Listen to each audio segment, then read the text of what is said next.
Hey, Bad Girl Mystic here. I pushed out a lot of anger yesterday. Um, so shadows, hard times, require furious love, attention. Um, this is where the alchemy comes in. You know the emotion's there. How can you channel the emotion? You can channel the emotion through self-destruction or destruction of others, or you can use that octane fuel into your magic. And what I mean by my magic, the she magic, is by using your focus and your desires and your attention to build inner and outer power and increase your love. So together, when I call that heart power, she magic. Anywho, this is what came to me. So I was thinking about, okay, I got this anger built up, need to let it out. Our joints are exit and entrances for energy. So if we're working with the root chakra and you want to invoke as many elements as possible, and you want to include that sense of touch, that sense of kinesthetic to help move old metabolic waste out of your body. Castor oil is excellent for this. Excellent for the joints. You want to use a hot water bottle. I made a little note there. Instead of electric heating pads, because electric heating pads dry out the connective tissue known as the myofascia.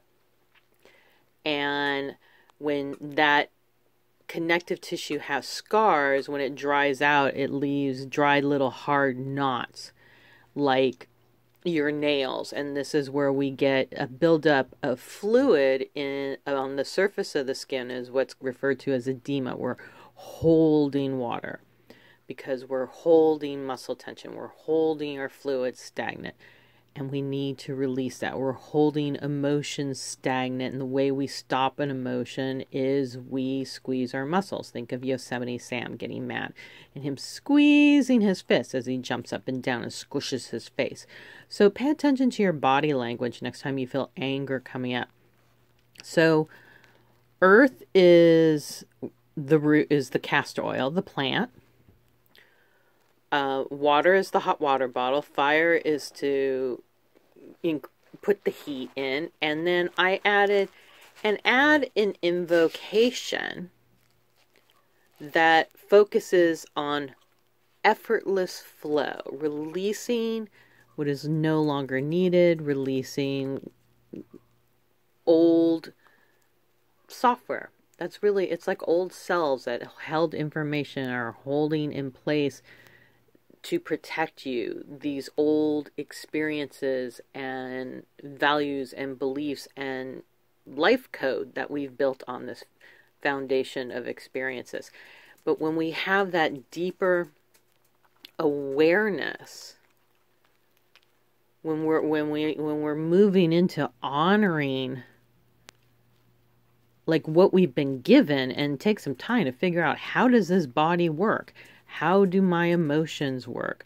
What is my best ways for me to interact with my environment that gives me the center I need, gives me the effortless center that becomes a it's layered into the subconscious. 30 days create a habit, 90 days create a body memory. So just like driving a car, brushing your teeth, shampooing your hair, think of all the things that you're able to do and do something else at the same time, because you're relying on your body memory to complete that task, such as brushing your teeth. For me, my biggest challenge has been to stand and brush my teeth and only do that and nothing else. Brought up with my mom, who was a multitasker, single mom, owned her own business in the 70s. It was like she was under so much pressure.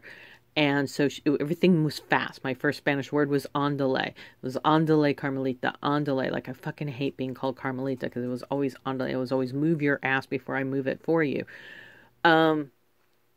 So where is that connection? the most important thing is we learn to stop rushing our magic. And our magic is everything: washing the dishes, how we communicate, how we color. But as we learn how to do that, to avoid sliding into disappointment that everything is not happening fast enough, survivor mode, we find one thing we can dedicate ourselves to 15 minutes a day that helps get us in touch with our flow, and we understand how much pressure are we putting into things, how fast are we going, are we rushing to do something else, or is our attention constantly being pulled away in focus? This is why I find coloring so powerful, because it's the microcosm and the macrocosm of the totality of the behavior that's rooted in the subconscious that needs to be changed. The muscle, the habitual reaction to triggers where the muscles are tightening. When we become aware of the tightening of the muscles, then we can bring in the tools of yoga and breathing and those deeper tools, acupuncture, things like that. Because the more information you have, the more targeted your treatment can be, the more success you will have with your treatment when you go in already with an idea of your map and your sensory map. And what is the sensory information? What is it that you're feeling? And you're able to honestly share what you're feeling. Then you can get very specific on how to shift that out of the shadow chakras, out of the shadow emotions, things that you're stuffing down, and shift that momentum upward once the truth is out of how you're feeling. And especially if it's been survivor mode to hide your truth, the lighter and lighter we become. And then the ability to start reducing pain levels. I used to be at a pain level 11. I run now about a solid 5 lately. When you're able to, and I use that language because that's the language I have to use with medical professionals. So that's become a habit for me to slide into a very linear numeral description and really sit down and connect. What's a 10 for me? What's a 5 for me? What's going on as I do a map? Fuck. Okay, did this again. Sorry, I was going to try to create a video where it wasn't just a picture. So, I'll start showing my face again more. I just haven't been in the mood, I'll be honest. This is my progress. And pick a joint, just to honor the root chakra. Pick something from the pubic bone down, knees, ankle joints, toes, I don't care.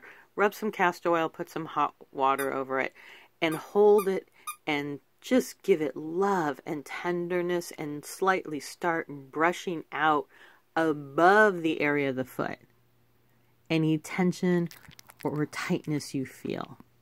Thank it, release it, invite in the new cells, and picture yourself flowing.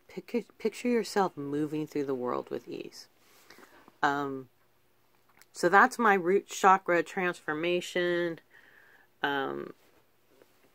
thing that I'm doing this week, that I came up with, that I'm sharing. I'll be honest, I spilled a little bit of ash from my daily bowl, so I spread it into the cast iron oil, did a little cannabis magic there. An invocation.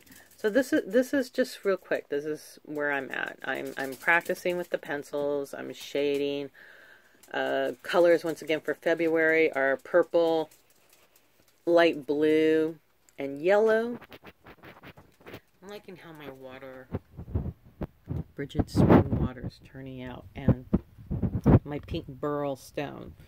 Beryl's one of the colors. One of the flowers is morning jasmine, so I looked that up on Google. They're very yellow. I'm still going to add a few more layers into the shadows on that, and just blocked out color on the candles of kind of where I want to go. This is sage. There's like a purple sage. It's really cool. So anyway, this is what I'm doing. Power in the darkness. Preparing for spring. going through, doing inventory, and releasing. Peace out.